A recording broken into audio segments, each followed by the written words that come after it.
नमस्कार दोस्तों, मैं प्रिंस सैनी आपका स्वागत करता हूं हमारे चैनल लर्न एंड ग्रो में। आज हम बात करेंगे मैकेनिकल के कुछ और टेक्निकल क्वेश्चंस के बारे में। तो चलिए पहला क्वेश्चन ले लेते हैं। पहले क्वेश्चन में हमें क्या दिया गया है, what is the unit of electric charge and inductance. हमें इनके यूनिट बताने हैं और सिंबल भी हम बताएंगे। तो चलिए, इलेक्ट्रिक चार्ज जो होता है इसकी यूनिट क्या होती है हमारे पास, इसकी यूनिट होती है कूलम, जिसको हम सी से डिनोट करते हैं। और इंडक्टेंस की यूनिट होती है हेनरी, जिसको एच से डिनोट करते हैं। तो ये हो गई यूनिट और सिंबल। नेक्स्ट क्वेश्चन ले लेते हैं। MHO महो कह लीजिए इज़ द यूनिट ऑफ। तो ये किसकी यूनिट है। अब हमने एक यूनिट पढ़ी थी सीमेंस, वो किसकी यूनिट थी, कंडक्टेंस की। सीमन को ही हम महो कह सकते हैं, MHO कह सकते हैं, यानी कि ये भी यूनिट रहेगी कंडक्टेंस की। तो ये दोनों यूनिट आपको याद रखनी है, महो कह लीजिए और सीमेंस कह लीजिए, ये दोनों ही कंडक्टेंस की यूनिट हैं। नेक्स्ट क्वेश्चन ले लेते हैं। Process of forming a solid mass of material through heat and pressure. हमें क्या करना है, हीट और प्रेशर को अप्लाई करना है और एक सॉलिड मास को बनाना है without melting to the point of liquefaction. यानी कि हमें उसको मेल्टिंग इतना नहीं करना कि वो लिक्विफाई हो जाए। तो इस तरह से हमें एक सॉलिड मास तैयार करना है। तो इस प्रोसेस को हम क्या बोलते हैं, इस प्रोसेस को हम सिंटरिंग प्रोसेस बोलते हैं। तो ये याद रखना है। नेक्स्ट क्वेश्चन ले लेते हैं। Melting of metal with another metal और नॉन मेटल कोल्ड। यानी कि एक इस तरह की प्रोसेस जिसके अंदर हम एक मेटल को मेटल के साथ या फिर उसको नॉन मेटल के साथ इस तरह से मिक्सिंग करें, मेल्टिंग करें, मिक्सिंग करें, तो क्या बनता है, उसको हम एलोए बोलते हैं जो बनता है। तो ये हो गया एलोए। नेक्स्ट क्वेश्चन ले लेते हैं। If all the stress produced by load disappears completely on the removal of load is called. अगर आप किसी, मान लीजिए स्पेसिमेन आपने लिया, उसके ऊपर आप टेस्ट कर रहे हैं, उसको आपने खींचा, लोड अप्लाई किया, तो उसके अंदर जो है स्ट्रेस प्रोड्यूस हुआ। और ये जो स्ट्रेस होगा, अगर आप इस लोड को हटा देते हैं और वो कम्प्लीटली डिसअपीयर हो जाता है, इस तरह की बॉडी जो होती है उसको हम क्या बोलते हैं, वो होती है परफेक्टली इलास्टिक बॉडी। इलास्टिसिटी यही तो होती है कि किसी चीज़ को आपने खींचा और जब लोड आपने रिमूव किया या फोर्स जो आप लगा रहे थे उसको रिमूव की, तो वो अपनी ओरिजिनल शेप में आ जाए। तो ये होती है परफेक्टली इलास्टिक बॉडी। चलिए नेक्स्ट क्वेश्चन ले लेते हैं। सिक्स्थ क्वेश्चन है, lack of ductility is called. अगर डक्टिलिटी प्रॉपर्टी की बात करें जिसके थ्रू हम मेटल की वायर्स बना सकते हैं, उसी को डक्टिलिटी कहते हैं। लैक ऑफ डक्टिलिटी क्या है, यानी कि उसकी वायर ना बना सकें, यानी कि वो जो है एक तरह से ब्रिटल है, अगर उसको खींचेंगे वो टूट जाएगा, तो वो होएगा ब्रिटलनेस, उसको हम बोलेंगे। यानी कि लैक ऑफ डक्टिलिटी को हम बोलेंगे brittleness. Derive the dimensional formula of EMF और पोटेंशियल। EMF या फिर पोटेंशियल का डायमेंशनल फार्मूला हमें बताना है। इसका फार्मूला क्या होता है, पहले वो डिस्कस कर लेते हैं। वर्क बाय चार्ज, ये होता है एक फार्मूला EMF या पोटेंशियल का।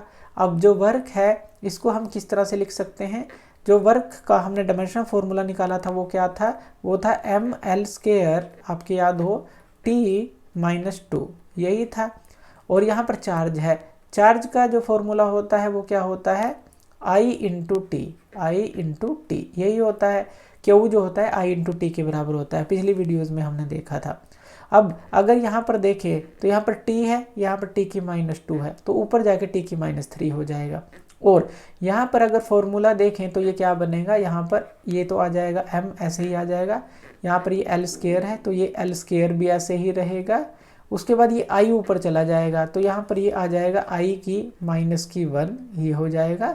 और T⁻2 है और यहाँ T है तो यहाँ पर ये क्या आ जाएगा, यहाँ पर आ जाएगा T⁻3।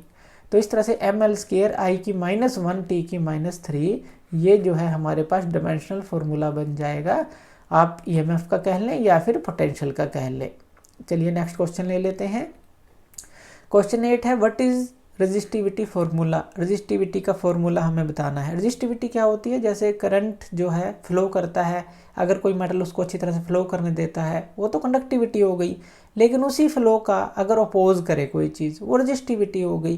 रेजिस्टिविटी का फार्मूला हमारे पास होता है, अगर हम इसको लिखें तो इसको हम रो से डिनोट करते हैं। यहाँ पर इसको रो से डिनोट करेंगे रेजिस्टिविटी को, और इसका फॉर्मूला होगा A/L।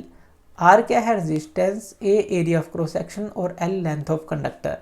तो ये होता है हमारे पास फॉर्मूला जो कि होता है रेजिस्टिविटी का। तो ये याद रखना है हमें फॉर्मूला। तो ये हो गया रेजिस्टिविटी का फॉर्मूला। चलिए नेक्स्ट क्वेश्चन ले लेते हैं। When two dissimilar metals are joined and this junction is then heated। इसको ध्यान से समझिए। अगर हम दो मेटल लेते हैं, जैसे मान लीजिए एक मेटल हमने ये ले लिया, इसको फर्स्ट नाम दे देते हैं, और एक मेटल हमने ये ले लिया, इसको हम दे देते हैं नाम सेकंड, और ये जो है इनको दोनों को मिला देते हैं और एक जंक्शन बना लेते हैं। अब ये जंक्शन बन गया दोनों मेटल्स को मिलाकर। अब इस जंक्शन को हम हीट करें, इस जंक्शन को हम हीट दें, यहाँ पर इसको हीट करें, तो क्या होगा अगर हम इस तरह से एक जो है वोल्ट मीटर लगा देते हैं, यहाँ पर एक वोल्ट मीटर लगा दें और इस जंक्शन को हीट करें। तो यहाँ पर हीट करने के बाद हमें मिली वोल्ट्स रेंज के अंदर वोल्टेज मिलती है। इस इफेक्ट को क्या बोलते हैं?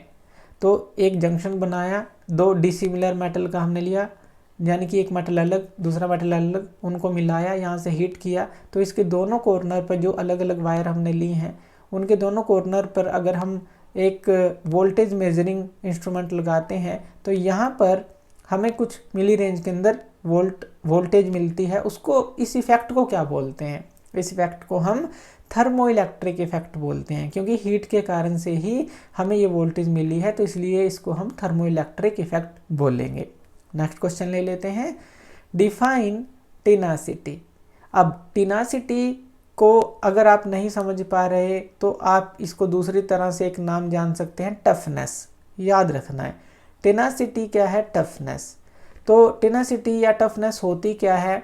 अगर आप किसी चीज़ को तोड़ रहे हैं लेकिन कोई मेटल उस चीज़ का अपोज कर रहा है, यानी कि ये वो स्ट्रेंथ है जिसके साथ कोई मटेरियल अपोज करता है रप्चर का, तो वो जो होती है टेनासिटी या फिर टफनेस आप उसको बोलते हैं।